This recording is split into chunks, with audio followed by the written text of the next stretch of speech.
మనం ప్రస్తుతానికి ఎక్కడున్నామంటే టైల్స్ మస్నా అంటాం. ఇక్కడ ప్రతి ఒక్క వస్తువు దొరుకుతుంది. కోయట్లో తయారయ్యే బండలు కానీ మస్నా కానీ మొత్తం టైల్స్ సముద్రం అనమాట. తారీఖు వచ్చేసి 15 సెప్టెంబర్ 2020 సమయం 6 గంటలు. ఈరోజు వచ్చేసి ఆదివారం. Gulf country state of Kuwait city. చూసారు కదా, అన్ని మస్నాలు అన్ని టైల్స్ ఉంటాయి. అన్నీ ఉండే ఒక నమూనా ఒక టైల్స్ అనేది బయట దొరుకుతుంది అంగట్లో, కానీ ఎక్కువ ఉంటుంది రేట్ అది.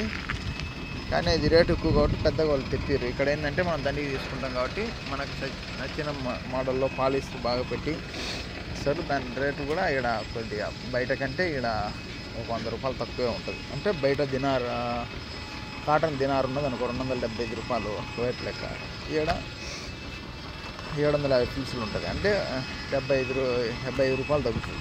275లో 75 తగ్గితే 200కి వస్తుంది అన్నమాట. చూడండి, కువైట్లో కార్లో వచ్చినాం. 5:05కి తీసుకొని టైల్స్ పోయి ఇంకా పని చేయాలి. అలా 6 రూమ్ పోయేది.